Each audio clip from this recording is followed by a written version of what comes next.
Pakistan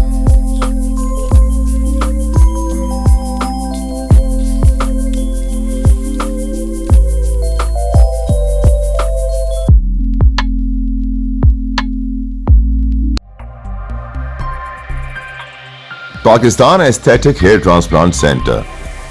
hydra white treatment جلد کی دلکشی اور نکھار کا ابتدائی علاج نامور aesthetic consultant doctor Hanif Saeed کی زیر نگرانی Pakistan aesthetic hair transplant centre جہاں خوبصورتی بولتی ہے فون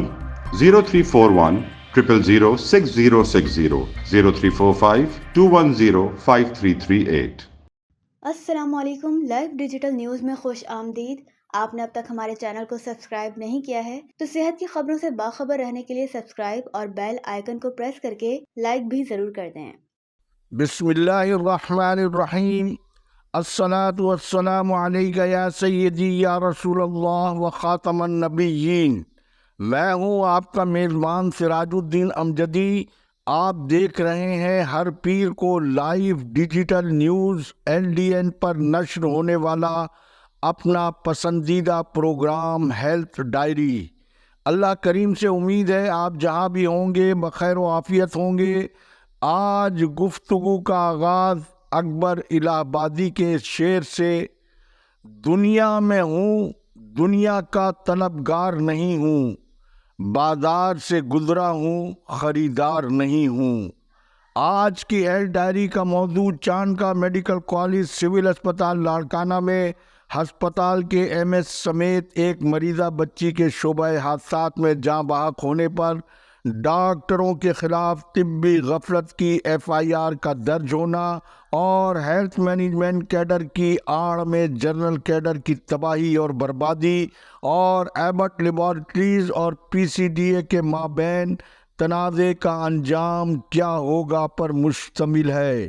چاند کا میڈیکل کالج سول اسپتال لاڑکانہ سابق وزیر اعظم اور پاکستان پیپلز پارٹی کے بانی چیئرمین ذوالفقار علی بھٹو نے 70 کی دہائی میں وزیر اعظم کی حیثیت سے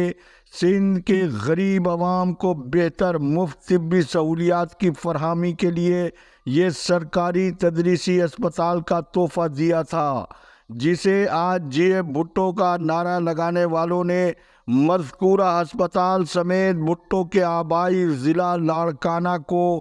گزشتہ 2 دہائیوں سے طب و صحت کی سہولیات کے حوالے سے جس حال میں رکھا ہوا ہے اس کی مختصر سی پہلے آپ آگاہی حاصل کر لیں۔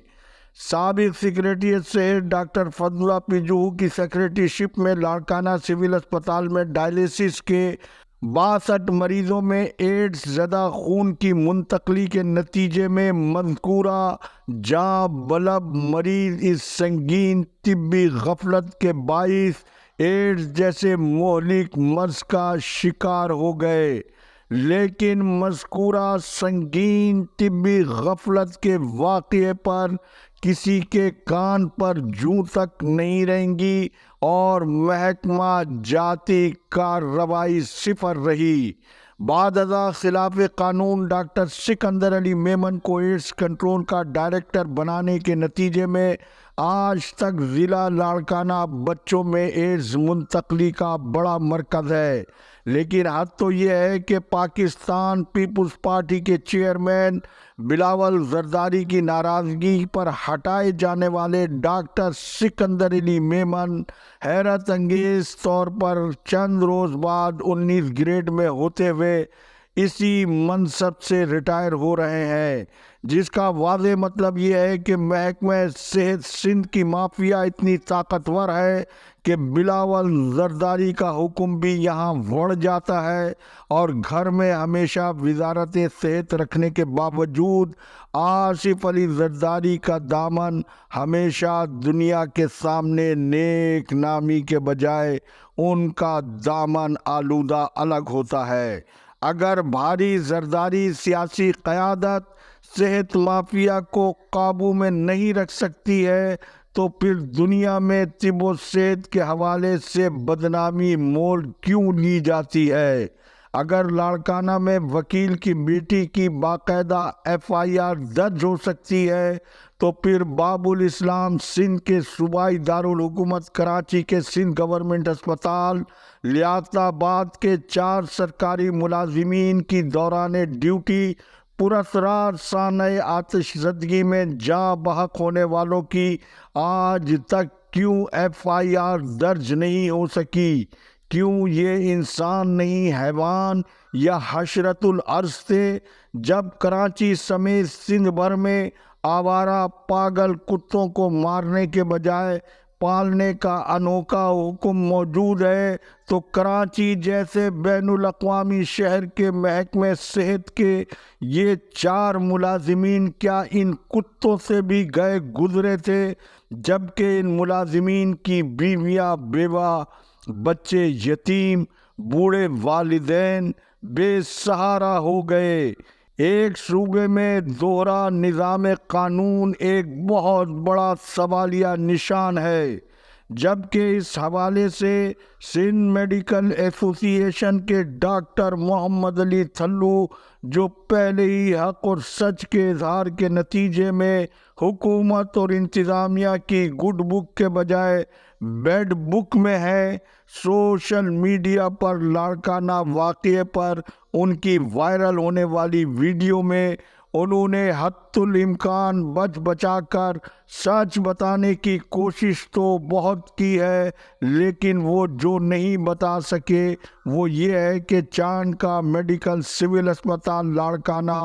تاحال سندھ ہیلتھ کیئر کمیشن میں سرکاری تدریسی اسپتال ہونے کے باوجود آج تک رجسٹرڈ نہیں ہے، اور اسی طرح سندھ گورنمنٹ اسپتال لیاقت آباد بھی ہیلتھ کمیشن کی فہرست میں غیر رجسٹرڈ سرکاری اسپتالوں میں سر فہرست ہے۔ لہذا جب شعبہ حادثات کی بد انتظامی کی بنا پر متوفیہ بچی کے والد عبد الستار بھویو ایڈوکیٹ نے ہمت اور جرت کا اظہار کرتے ہوئے جمہوریت کی چادر میں سندھ میں جاری تخت بادشاہت کو چیلنج کر ہی دیا ہے، تو وہ اپنے مقدمے میں معاملے کو منطقی انجام تک پہنچانے کے لیے سندھ ہیلتھ کیئر کمیشن کو بھی مقدمے میں فریق بنائے، جو براہ راست طبی غفلت کے واقعات کی روک تھام کا ذمہ دار آئینی اور قانونی ادارہ ہے، جس میں اصل اسٹیک ہولڈر مریض کی اس کی تشکیل سے عملی نفاذ تک میں آج تک کوئی نمائندگی نہیں ہے۔ اور پھر اطلاعات کے مطابق مذکورہ ادارے کے CEO احسن قوی کی عارضی مدت ملازمت ختم ہونے کے باوجود کمیشن کے رنگین چیف کمشنر ڈاکٹر خالد شیخ، جو دفتر یومیہ آنے کے بجائے کرکٹ کلب کی رنگینیوں میں اپنی مصروفیات اور سرگرمیوں پر مبنی سوشل میڈیا پر وائرل کرتے رہتے ہیں، ان کی ایسی ہی تازہ ترین وائرل ہونے والی ایک تصویر پہلے آپ اسکرین پر ملاحظہ فرمائیں۔ جی ناظرین، آپ نے ڈاکٹر خالد شیخ کی تصویر ملاحظہ فرمائی۔ LDN پہلے ہی آپ کو آگاہ کر چکا ہے کہ احسن قوی اور ڈاکٹر خالد شیخ ایک ہی سکے کے 2 رخ، اور ارباب اختیار نے قاعدے کے مطابق اس اہم حساس عہدے پر تقرری کا عمل اب تک کیوں نہیں مکمل کیا، جبکہ اس بار مذکورہ عہدے کے لیے محکمہ صحت کے سابق اچھے برے ریکارڈ رکھنے والے افسران، جن میں ڈاکٹر شیرین آریجو، ڈاکٹر محمد توفیق، ڈاکٹر اسلم پیجو سمیت کچھ مزید افسران ہیلتھ کیئر کمیشن کے CEO کی دوڑ میں شامل بتائے جاتے ہیں۔ ناظرین کرام، جیسا کہ اس سے پہلے میں آپ کو بتا چکا ہوں کہ ڈاکٹروں کی تقرریوں کا 4 ٹائر فارمولہ جنرل کیڈر جیسے متوازن قانون کا تحفہ سابق وزیر اعظم محترمہ بے نظیر بھٹو جیسی جہاں دیدہ سیاسی قیادت کا وہ تحفہ تھا جسے زرداری کی قیادت میں سانس لینے والی پیپلز پارٹی کی متعصب حادثاتی قیادت اور کرپٹ ترین نوکرشاہی کا مبینہ غیر قانونی گٹھ جوڑ کے نتیجے میں ہیلتھ مینجمنٹ کیڈر محکمہ صحت سندھ کا وہ مبینہ مالی اسکینڈل ہے جس نے محترمہ بے نظیر بھٹو کے جنرل کیڈر کے ڈاکٹروں کی محکمہ جاتی ترقی کی تمام عمارت کو تباہ و برباد کر کے محترمہ کی روح کو ہی بے سکون نہیں بلکہ ان کی روح کو ہر مال ملے گا 20 لاکھ میں نیلام کر کے ان کی روح سے فٹ بال کی طرح کھیلا گیا ہے۔ اس کھلواڑ کے تمام کھلاڑی بے نظیر بھٹو کے خون کا سودا کرنے والے ناقابل معافی جرم کے مجرم ہی ٹھہرائے جائیں گے، جبکہ 8 ماہ سے سول اسپتال لاڑکانہ کا انتہائی نگہداشت کا وارڈ 4 نئی وینٹیلیٹر مشینوں کی ڈبوں میں موجودگی کے باوجود ان کی انسٹالیشن کی راہ میں کیا رکاوٹ ہے، وہ کون سی مافیا ہے، اس کی تفصیل اور پشاور میں پی سی ڈی اے اور ایبٹ لیبارٹریز کا تنازع انشاءاللہ منگل کی خصوصی رپورٹ میں ملاحظہ فرمائیں۔ اجازت دیجیے، اللہ حافظ۔ پاکستان زندہ باد، عوام و افواج پاکستان پائندہ باد۔